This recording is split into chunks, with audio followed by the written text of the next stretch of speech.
Boa noite, pessoal, como é que vocês estão? Tudo bem? Espero que sim. Espero que tenha tido um dia proveitoso, cheio de bênçãos, cheio de vitória. Estamos aqui iniciando mais um vídeo. Nós vamos para uma reunião de pequeno grupo e a gente vai estar aí tentando buscar filmar aí um conteúdo, né, para o nosso vídeo, para que assim a gente possa estar apresentando o nosso trabalho também, né? Não somente o nosso dia a dia, o trabalho, né, as viagens, mas o que a gente faz, né, na evangelização das pessoas. E as pessoas têm nos procurado muito e a gente está aí, né, buscando fazer a obra. Espero que vocês nos acompanhem, né, no decorrer do vídeo. Você que não é inscrito, se inscreve, você nos ajude, você nos dá uma força, né? A gente começou agora e como sempre, né, todos nós que estamos nesse ramo, seja qualquer ramo da vida, profissional, a gente precisa de uma força. Não que isso seja nosso foco, né, de estar trabalhando como youtuber, né? O nosso foco é trabalhar, né, como na construção civil, sou pedreiro, né? Mas assim também está divulgando o nosso trabalho. Espero que você nos acompanhe, como eu já disse, né? Dê-nos aquela forcinha, deixa um like, né? Deixa um comentário, nos ajude aí, né? E eu desejo a vocês que o poder do Espírito Santo esteja na tua vida. Nos acompanhe aí.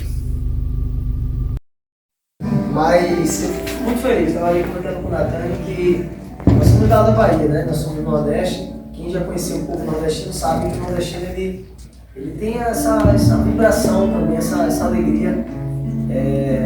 O evangelismo lá é um campo muito fértil, né? Porque nós sabemos das dificuldades. Tem cidades que você vai a presença de Satanás. E se você é uma terra muito conhecida pelo candomblé e tudo mais, muito forte lá. E a gente sabe que a presença do mal lá é muito constante em alguns lugares, né?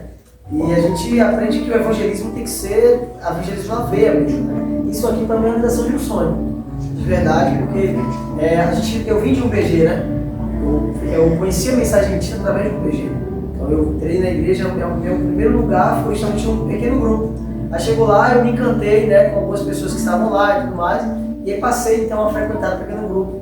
E do pequeno grupo fui convidado para a igreja, aí conheci um grupo jovem, e aí a gente vai conhecendo jovens, provadores, enfim. Então essa foi meu primeiro passo, foi o pequeno grupo. O pequeno grupo é o coração da igreja, né? Tudo começa no pequeno grupo. A igreja, antes de ser oficializada em 1853, ela nasce num pequeno grupo, né? É um pequeno grupo de jovens, de senhores que estão estudando a palavra de Deus. Aí você vai lá atrás, depois da 1844, quando acontece um grande desapontamento, achavam que Jesus iria voltar e não volta, enfim.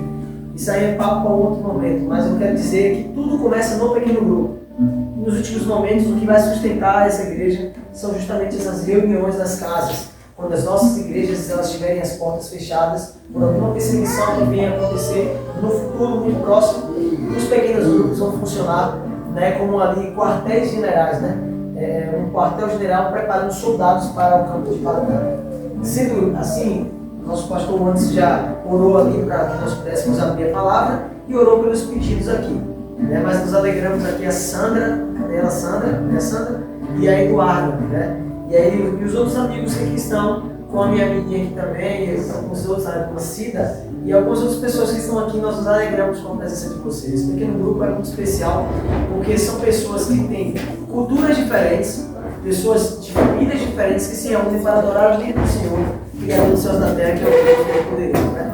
Feito isso, eu queria então abrir a Bíblia com vocês, quem puder acompanhar o Evangelho segundo Lucas, capítulo de número 23, versículo de número 38.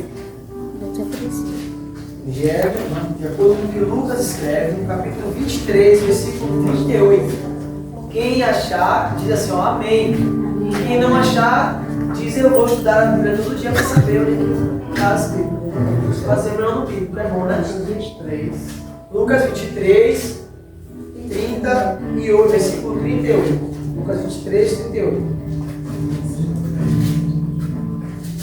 Na Bíblia que eu estou, na minha versão, está escrito assim, quem está assistindo, estou vendo ainda algumas folhas ali, vamos ter misericórdia, né?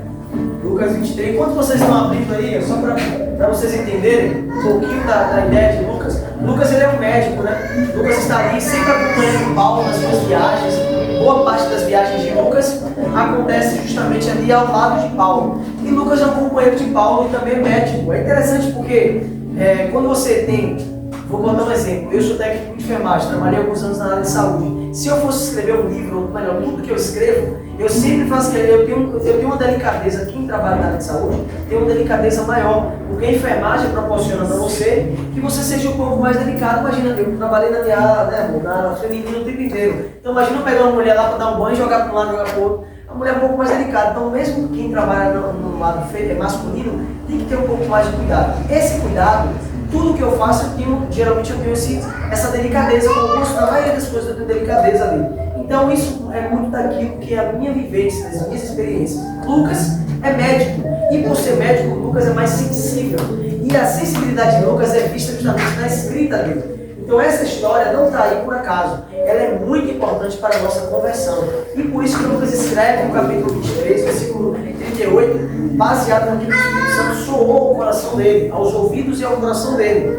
E aí essa história faz parte de um momento muito importante, porque se os outros evangelhos apontam a triste história e o triste fim de Judas, essa história é muito importante, porque mostra alguém que já está morto, porque você está numa cruz, onde você está perdendo sangue, não há possibilidade de sair dessa cruz, então você já está condenado e automaticamente você já é morto. Só estão esperando o seu coração parar de bater, coisa que não acontece porque esse soldado ele é morto. E agora eu queria convidar vocês então para a gente meditar em Lucas capítulo 23, versículo 38, que diz assim: havia uma inscrição acima dele que dizia: este é o rei dos judeus. Um dos criminosos que ali estavam dependurados lançavam-lhe insultos: você não é o Cristo? Salve-se a si mesmo e a nós. Mas aí o outro criminoso o repreendeu dizendo: você não teme a Deus, nem estando sobre a mesma sentença nós. Aí vem a parte mais linda, é o reconhecimento de alguém que está em pecado ou que pecou e que sabe que sozinho não consegue nada, Eduardo, nada. E aí diz assim: nós estamos sendo punidos com justiça, porque estamos recebendo o que os nossos atos merecem. Em outras palavras, traduzindo para o português dos nossos dias, nós estamos passando por isso porque a culpa é nossa, porque nós fizemos a coisa errada. Mas este homem não cometeu nenhum mal. Quando você olha para o ano de 2014, 11 de agosto de 2014, você encontra um personagem muito importante. O mundo conhece ele pelos seus grandes filmes produzidos aí. Hollywood intitula ele como um dos maiores artistas de todos os tempos, Robin Williams. Muito conhecido. Vocês devem conhecer o homem bicentenário, nessa memória não me falha. Ele fez muitos filmes impressionantes. Uma característica dele, sorria o tempo inteiro. Mas no dia 11 de agosto de 2014, Robin Williams simplesmente acabou tirando a sua própria vida. Muitos outros que passaram por aqui viveram uma vida sem nenhum tipo de sentido. Eduardo, a irmã Sandra, Cida e os demais que estão aqui viveram uma vida sem nenhum sentido. Passaram por aqui, brilharam, tiveram seus nomes reconhecidos, mas depois de tudo, infelizmente, não poderão ter um privilégio. Porque se existe um privilégio que o ser humano pode ter, é ter o seu nome arrolado no livro dos céus. Você pode não ser reconhecido pela sua família, você pode não ser reconhecido pela sociedade, você pode não ser reconhecido por ninguém, mas se existe alguém que reconhece o que você faz, se existe essa pessoa e existe, é a pessoa do Todo-Poderoso Deus. Amém. Nós olhamos para a história, vamos um pouquinho para trás e encontramos, por exemplo, Guilherme Miller, encontramos a senhora Ellen White e muitas outras pessoas que passaram por aqui, que fizeram história naquilo que realizaram, que brilharam como nunca. E essas pessoas, por exemplo, a gente pode mencionar os personagens bíblicos, Daniel, podemos apresentar Misael, Ananias, Azaria, muitos outros que passaram por aqui e fizeram um trabalho muito bom e os seus nomes agora estão escritos no livro dos céus. A minha pergunta para você é: o que você... Não é o meu nome, não. É a verdadeira confirmação, tá vendo? Deus é bom, tocou, não é ele ligando não, mas eu tenho certeza que é isso aí. Mas nós tivemos nosso livro, essas pessoas tiveram seus nomes escritos e confirmados no livro dos céus. Sabe o que me chama a atenção? É que quando olhamos para essa história, olha o que a história diz, que havia dois criminosos. O primeiro vai dizer assim, eu vou colocar aqui no resumo do que você leu, está na sua Bíblia aí. diz assim, que um criminoso, ele olha e diz assim, ó, o Senhor é poderoso, desce da cruz, salve a si mesmo. Só que o que é que chama atenção? Quando você vai para Mateus e o livro de Marcos, você encontra a mesma história. A mesma história. Só que Mateus e Marcos não escrevem nada a respeito disso. Só Lucas. A sensibilidade de Lucas foi tão grande que Lucas conseguiu observar que houve conversão na cruz. Ainda estando na cruz, Jesus Cristo era tão poderoso que o seu testemunho fez com que um homem crucificado, um homem que já estava prestes a ser condenado, se convertesse lá em cima. Por quê? Mateus e Marcos apresentam a história de que esse homem, ele está... Os outros dois homens, Mateus e Marcos, escrevem que os dois criminosos estão meneando a cabeça, balançando a cabeça em sinal negativo. E eles estão dizendo, sim, você é culpado, desce da cruz e salve a si mesmo. Só que quando você vai para o Evangelho de Lucas, Lucas agora ele tem essa sensibilidade. Ele diz assim, ó, eu vi. Ele está escrevendo, eu gosto de imaginar assim, minha mente é fértil. Eu imagino Lucas, que né, eles estão ali e tal, cada um foi um período diferente. Ele falou assim, ó, eu vi, eu consegui enxergar. Os dois estão insultando, mas no apagar das luzes, e quando já está tudo definido, as pessoas estão achando que já é o fim dos dois. Quando está quase nos 49 minutos do segundo tempo, o juiz deu então mais 1 minuto de acréscimo. E eu consegui enxergar aos 49 minutos e 40, quem sabe 51 segundos, 58 segundos, eu consegui enxergar. Houve conversão na cruz. O soldado, o homem que está então à direita, ele fala, Senhor, eu vou usar as minhas palavras, mas está escrito aí, só no nosso, vou usar o baianês, mas vou usar também o português claro. Senhor, por favor, tenha misericórdia de mim, ó. Eu sei que o Senhor é rei. Geralmente, você reconhece uma pessoa, um policial é reconhecido pela sua fala. Isso para mim é tudo. Um policial é reconhecido pelo seu fardamento. Um homem do exército, das forças militares, as forças armadas, ele é reconhecido pela sua roupa. O carteiro é reconhecido pela sua roupa do mesmo jeito. Cada profissão, ele tem as profissões mais clássicas, elas são reconhecidas pela maneira que a pessoa está vestida. Só que esse homem, ele conseguiu enxergar em Jesus um rei, sendo que Jesus está Jesus está nu, Jesus está todo ensanguentado, está crucificado, não tem aparência de rei. Ele não tem nenhuma característica física de um rei, mas aquele homem, ele conseguiu enxergar em Jesus um rei. Ele viu a coroa de espinhos, ele conseguiu enxergar uma coroa ali incrível. Ele conseguiu enxergar a coroa, a chamada diadema, ele conseguiu olhar para aquela coroa e dizer assim, ó, essa coroa não é a coroa de espinhos. Eu vejo o Senhor vestido como rei. Aí ele fala, Senhor, por favor, lembra-te de mim quando entrares no teu reino. Ou seja, eu sei que o Senhor é rei. Então eu, reconhecendo que o Senhor é rei, eu te peço, lembra-te de mim quando o Senhor entrar. Quando o Senhor inaugurar aí o céu, lembra-te de mim. Ele conseguiu alcançar a graça e o perdão nos últimos momentos da vida dele. Eu entrei, Eduardo, na igreja aos meus 17 anos. Entrei em 2007. Não faça conta que eu não vou falar a minha idade para vocês. Eu entrei em 2007, dia 30 de setembro de 2007. Foi o dia que eu entrei. Desde desse dia para cá, foi uma dificuldade muito grande. Eu me batizei escondido de todo mundo. De todos, do meu pai, da minha mãe, ninguém nunca soube do meu batismo. Exceto no dia que eu precisei tirar uma bactéria do coração e minha mãe soube porque eu achei que ia morrer. Aí no centro cirúrgico, antes de entrar no centro cirúrgico, então, contei para os meus pais que eu havia me batizado. Mas eu precisei me batizar escondido. Não tinha ninguém. Por que eu estou dizendo isso? Às vezes, a nossa maior dificuldade é nós reconhecermos que existe uma vida muito melhor para a gente. E às vezes você viveu, quem sabe, o tempo todo, você curtiu, fez tudo que você tinha para fazer. Só que a gente pensa assim, eu não tenho mais nenhuma serventia para o reino de Deus. Só que eu olho para Noé com 600 anos sendo chamado por Deus. Eu olho para um cara velhinho que poderia ser inútil.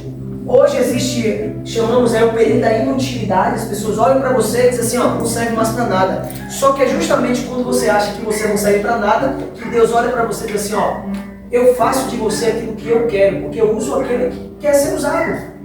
Não importa a sua idade, não importa a sua profissão, não importa se você é novo, se você se considera alguém mais velho, o que importa é que o chamado de Deus ele é para todos. Deus chama judeu e chama gentil. Deus chama grego, mas chama alguém que é de uma outra nacionalidade. Ele chama negro e ele chama branco. Chama índio, mas também chama alguém que é de uma pardo. Ele vai chamar você independente de quem você seja. Eu não sei. Ele chama o quê? Chama baixinho para ficar grande quando ele ressuscitar. Não é verdade? Então ele chama a gente alta porque não vai precisar de muita coisa, né? Graças a Deus que essa estatura vai ser repreendida em nome de Jesus. Lá no céu, quem é baixinho vai ficar alto.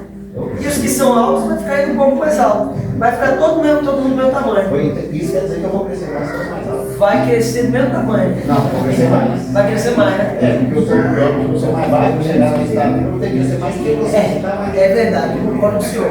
Então a oportunidade que Deus está dando para vir para você hoje aqui, através desse pequeno grupo, é que você possa olhar para a vida desse homem. Porque ele poderia, a vida dele já estava perdida mesmo. Mas naquele momento ele olha para Jesus e Jesus não está vestido, eu repito, Jesus não tem característica física nenhuma. Imagina alguém que passou desde sexta-feira, ou melhor, desde quinta-feira, que está sendo agredido, xingado, insultado, ameaçado, que está sendo alguém que é preso, desde que ele é preso no Getsemane, até o momento em que ele chega na cruz, ele não recebe alimento algum. E como se não bastasse, quando ele está com sede, porque na sua natureza carnal, ele tinha duas naturezas. A natureza carnal e a natureza espiritual. A natureza carnal dele dizia assim, o mais miserável pecador, ele dizia assim, me dê água, eu estou com sede. Mas quando ele se revestia da natureza espiritual, ele dizia o mais sedento, ele dizia assim, se você soubesse o dom de Deus e soubesse quem que te pede água, você me pediria uma água, eu te daria uma água para para a vida eterna. Na sua natureza carnal, ele dizia para os discípulos, olha, eu estou com fome, dá-lhe de comer. Mas quando ele se revestia da natureza espiritual, então ele dizia para aquele pescador, lancem a rede, vocês vão pegar muitos peixes. Ele tinha duas naturezas. Na sua natureza, nesse momento, na sua natureza carnal, ele pede água, porque ele está com sede. Não sei se vocês sabem, mas o nosso sangue, a nossa composição, o nosso corpo, a maior composição dele é por água. Então, se você está perdendo sangue, você está perdendo água. Então você sente sede. Alguém, por exemplo, vocês nunca passaram por isso, mas eu já presenciei, já atendi pessoas assim. Alguém que foi baleado, ele geralmente perde muita sede, porque ele está perdendo eletrônicos, ele está perdendo água, sódio, está perdendo ferro, ele está perdendo tudo aquilo que o corpo humano tem. Ele tá, isso dá muita sede nele. Naquele momento ele está perdendo sangue, ele perdeu muito sangue. E ele está com sede. Quando ele está com sede, ele fala, me dê água. Mas aí é um momento cruel em que as pessoas dão para ele um vinagre, que aí é muito pano, aí tem por trás tem outra história, porque é vinagre, mas é um vinagre que eles usavam ali com a esponja para poder, eles faziam as dejeções, pegavam aquela esponja, se limpavam, colocavam novamente aquela esponja lá dentro lá, e aquela esponja é oferecida para Jesus. O fato é que mesmo com a imagem desfigurada, porque esse filme que você assiste, A Paixão de Cristo, isso não é nem um terço do que fizeram com ele. São 40 chibatadas, com pedaços de ossos de carneiro. Então você imagina como é que está a face de Jesus. E mesmo nesse momento, o ponto final dessa mensagem é que aquele homem conseguiu reconhecer em Jesus um rei. Eu não sei como é que você consegue enxergar Jesus quando você fecha os olhos. Eu nunca vi Jesus. Mas eu consigo imaginar que Jesus é mais ou menos parecido com o Senhor. Porque quando você olha para o sorriso dele, eu imagino que lá no céu, em algum momento, quando eu olhar para Jesus, eu vou olhar o sorriso de Jesus e dizer assim, eu não sei porquê, mas eu acho que eu já vi esse sorriso em algum lugar. Pode ser que eu olhe e Jesus tenha o seu olhar. E quando eu chego no céu, eu olho para o olhar de Jesus e diz assim, Jesus, eu acho que eu já vi esse olhar em algum lugar. Pode ser, quem sabe, que Jesus tenha a sua cor. Afinal de contas, não tem como ser branco, sendo judeu, nascendo numa região ali tão com sol escaldante, impossível ser um Jesus branquinho de olhos azuis. Então pode ser que Jesus seja um negro. E eu posso até dizer, que bom, né? Eu gosto de uma coisinha assim, né? Então, pode ser que ele seja um negro, e aí eu vou olhar para Jesus e dizer, Jesus, ó, a cor da sua pele é linda, é parecida com a cor da pele de um irmão que eu vi lá no pequeno mundo. Então não sei, pode ser que Jesus tenha a característica de alguém aqui. E se assim acontecer, louvado seja Deus por isso. Amém. O que eu sei, e eu finalizo com isso, o que eu sei é que quando nós chegarmos no céu, Ele vai poder dizer assim, filho, eu sabia que você viria. Eu esperei por isso. Você não tem ideia, vocês que aqui estão. Vocês não têm ideia, a senhora mesmo que mencionou, a dona Sandra. A senhora não tem ideia da luta que tem sido para Cristo trazer você para cá. E para te trazer de volta. Mas sabe qual é a melhor parte? A melhor parte é que eu não te olho como Jesus te olha. As pessoas talvez vão te olhar diferente. Muitos podem te olhar diferente, não os que estão aqui, mas outros podem te olhar diferentes, de maneira diferente. Mas Jesus não.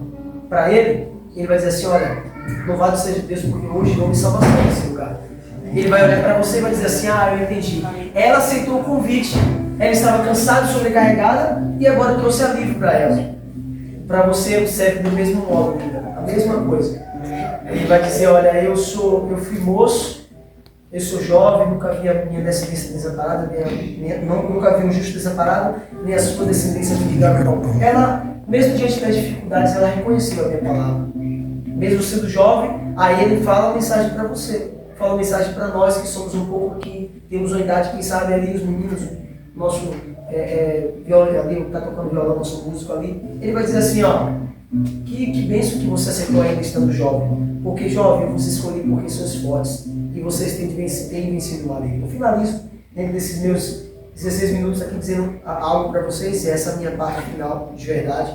Eu queria dizer que essa geração que está aqui, eu estava falando da Nani, eu sou muito emotivo, então eu estava me segurando ali, porque essa geração dos cabelos grisalhos, pastor Luiz, está ficando para trás. Essa geração, quem sabe daqui a 30, 40 anos, já não existe mais. E aí a pergunta para você, e esse é o chamado de Deus para a sua vida, esse é o chamado de Deus para a sua vida, para a minha vida, para a vida dos demais, que são poucos, para a juventude que está chegando agora. Deus está nos chamando para que nós possamos dar continuidade justamente nessa herança que eles estão dando. Daqui a um dia nós não teremos mais uma Assembleia. Não que vai morrer por agora, espero que não, mas eu digo que uma está mais, quem sabe daqui a 60 anos, quem sabe daqui a 60 anos, quantos anos em morrer? Você acha que ele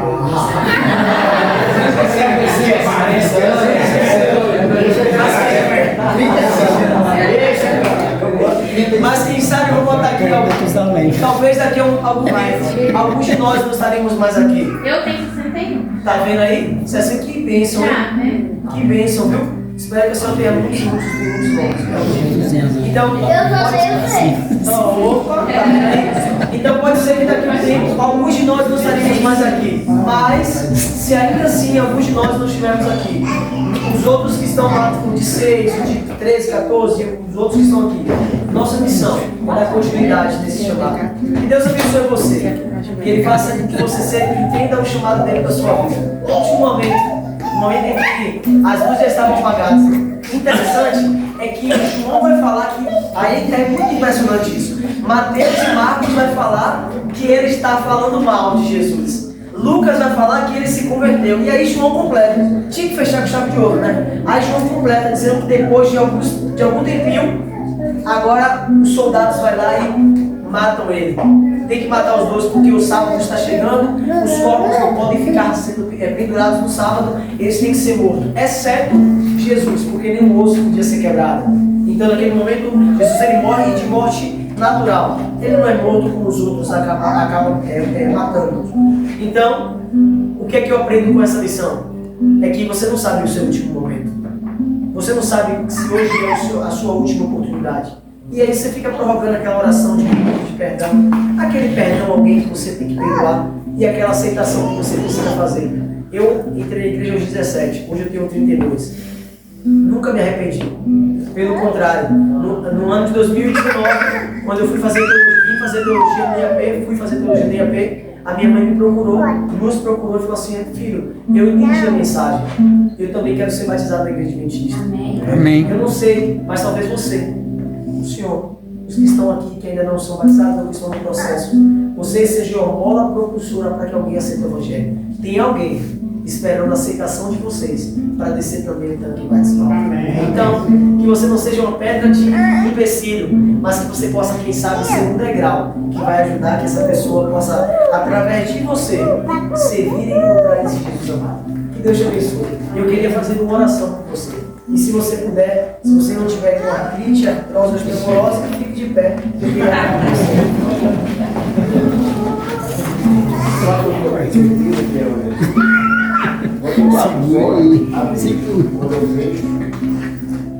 Quando eu abro os olhos, eu penso dentes. Quando eu fecho, eu vejo. Legal. Como você está estudando Vila Nova? Eu gostei.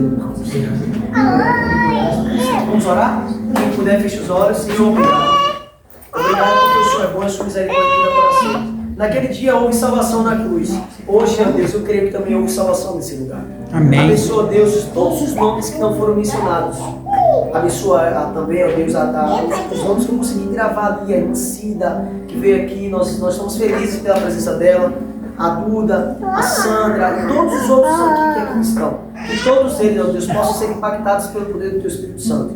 E que aquele que ainda não entregou a vida ao Senhor por meio do batismo, em concordância com o que diz a Tua palavra, quem crê e for batizado será salvo, que isso possa acontecer em breve. E quem sabe eu possa receber no celular uma foto de alguém aqui que se sentiu impactado e possa também descer as águas e assim causar felicidade, não apenas para nós, mas para os céus. Oramos e também nesse momento nós já agradecemos ao Senhor pela refeição ou qualquer outra situação que nós venhamos a fazer aqui, com as músicas também que cantaremos em seguida, em nome de Jesus. Amém.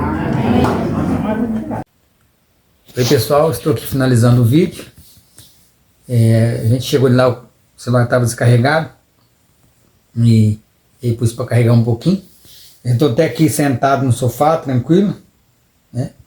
Espero que vocês tenham gostado do vídeo e que Deus possa estar realizando todos os seus sonhos, todos os seus planos e que vocês sejam todos abençoados. Valeu? Continua conosco aí nos decorrer dos próximos vídeos, nos fortalecendo, nos ajudando, deixando o seu like, né, se inscrevendo. Isso nos ajuda bastante. Ok? Fiquem todos com Deus e até o próximo vídeo. Tamo junto aí e vem com a gente.